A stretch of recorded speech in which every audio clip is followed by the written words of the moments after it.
The LinkedIn Podcast Network is sponsored by SAP. SAP Business AI. Embedded across SAP solutions, it drives immediate impact. From Joule, your digital assistant, to AI-powered capabilities portfolio-wide, make confident decisions using your own data. SAP Business AI. Revolutionary technology, real-world results. That's SAP Business AI. LinkedIn presents.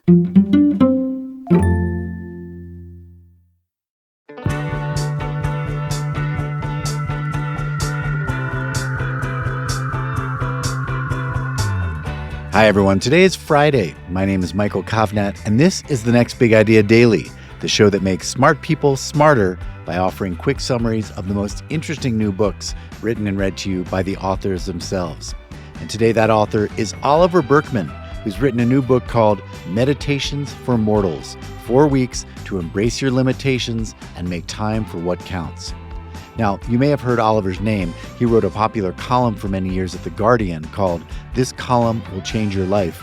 And his books include the New York Times bestseller 4,000 Weeks, Time Managements for Mortals, and The Antidote, Happiness for People Who Can't Stand Positive Thinking.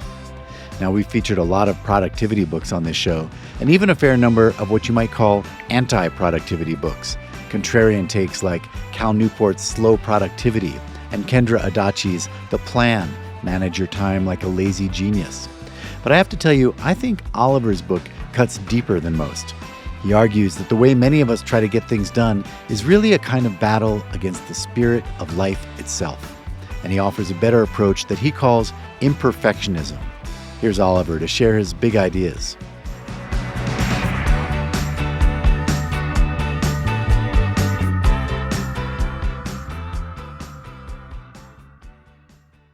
It's incredibly easy, as individuals and as organizations, for us to spend all our time chasing the fantasy that in a few months or maybe a few years, we're finally going to master this situation of how to live and work in the 21st century. We're going to find the productivity system that lets us do everything. Or we're going to finally solve our imposter syndrome by figuring out how to do our jobs or be excellent parents or spouses. We're going to fix our procrastination issues. Or we're going to get to the part of life where we no longer have any problems to deal with, and so on and so on. And the ironic and tragic result is that we actually hold off from taking the boldest action right now on the things that we care about the most. So my book outlines a philosophy that I call imperfectionism, which takes it as a given there will always be too much to do in our world of infinite inputs, that you'll never feel completely ready to meet new challenges, precisely because they're new challenges, that you might always be a bit of a procrastinator, that the future will always be unknowable and uncertain, and so on. And that once you begin to accept all this, that, in fact, is when you're free to act, imperfectly, but in reality, here and now.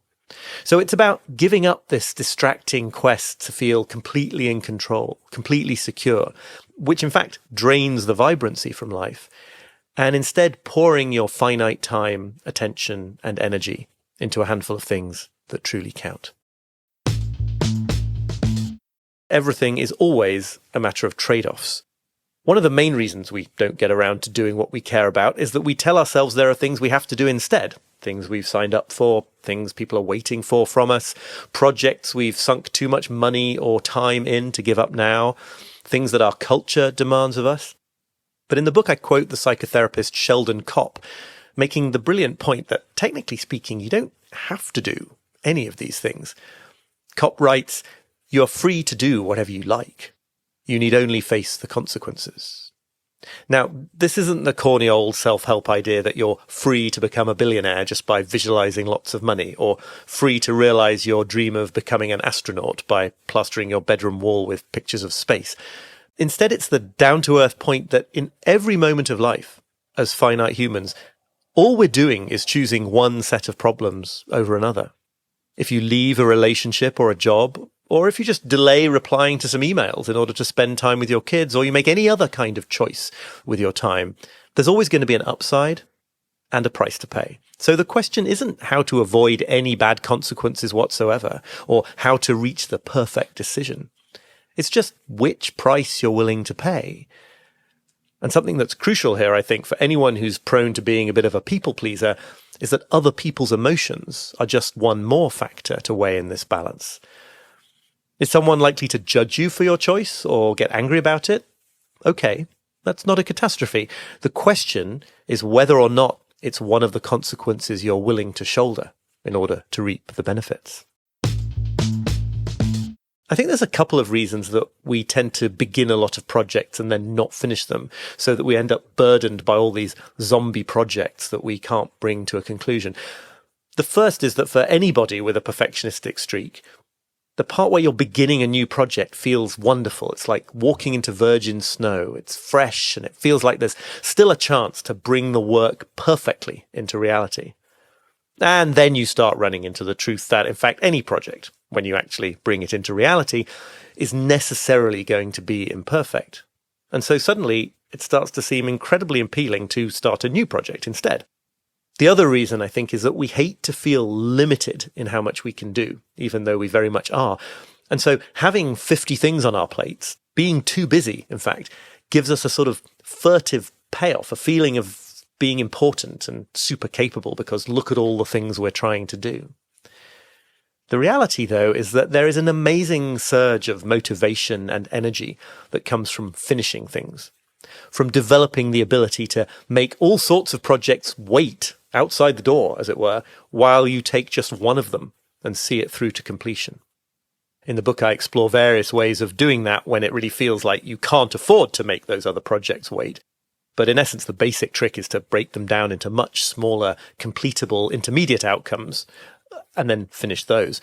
When you get granular enough with this process, you get to move from a situation where the delight of finishing things is something that only happens every few months at best, and move to a working life that is spent really doing nothing other than finishing things hour after hour, with all the extra energy and motivation that that can bestow.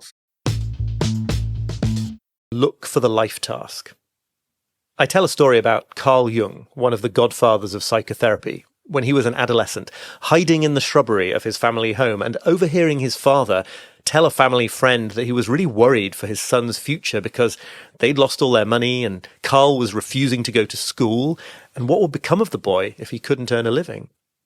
Jung describes being thunderstruck by the sense that in that moment, reality was asking something of him, that his life was demanding something of him, which in that case was to buckle down to his studies, and that's what he immediately did. But the point of this story is definitely not that hard work is always good. Plenty of us actually could do with finding more space in our lives for a bit of rest. No, instead the point of the story is that it's often incredibly useful, especially if you're feeling stuck or directionless in life, not to ask what it is that you want from life, but what life is asking from you. What's the life task that faces you in this moment? Maybe that sounds a little woo-woo, but actually it's a powerful reframing that helps you get past all the normal human confusions about what might make you happy or not, and instead gets down to that deep, intuitive level of what it is you feel you're here to do. The answer that arises when you ask what life task is facing you will very probably be something difficult and effortful, as Jung points out. But on the other hand, it will be possible.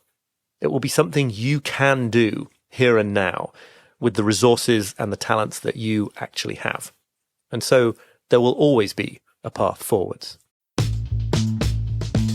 You have to start from sanity. That's a slightly cryptic phrase, perhaps, so let me explain what I mean.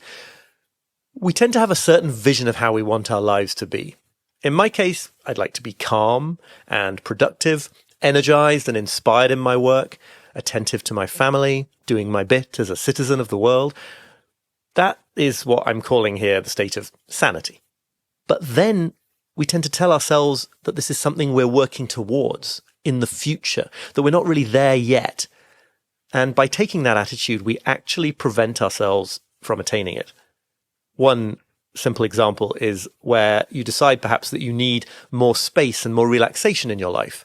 So you plan to take a sabbatical in 6 months' time, and meanwhile, you actually end up working much harder in an effort to get all of your projects out of the way in time. So you reinforce the frenetic way of living instead of the relaxed one. Or perhaps you've overcommitted yourself with appointments. So you say to yourself, look, I'm going to get all of these ones done, but in the future, I'm going to make fewer commitments. So then you dive off into just as many appointments as before. To start from sanity instead means deciding how you want to be in your life, and then at least in some small way showing up in that fashion, here and now. So it might mean finding 20 minutes for rest in your day today. It might mean renegotiating or backing out of some of those existing commitments, even if that causes a few issues, instead of just promising yourself you're going to do better later. Above all, it means remembering the imperfectionist truth that if some activity means a lot to you, even just doing it for 10 minutes today, however imperfectly, means infinitely more than all the plans in the world for doing it perfectly or regularly at some far-off hypothetical point in the future. Thank you, Oliver. All right, everyone, if you'd like to go deeper into Oliver's ideas, go get yourself a copy of Meditations for Mortals at your favorite bookstore. And stay tuned next week when Oliver will be the guest on our sister podcast, The Next Big Idea, hosted by Rufus Griscom. If you're subscribed, that will drop in your feed next Thursday. And if you're not subscribed, well, why don't you subscribe? You can find a link in today's episode notes. This week's shows were written by me, Michael Kovnat, and edited by Caleb Bissinger. The Next Big Idea Daily is proud to be part of the LinkedIn Podcast Network. We'll see you next week.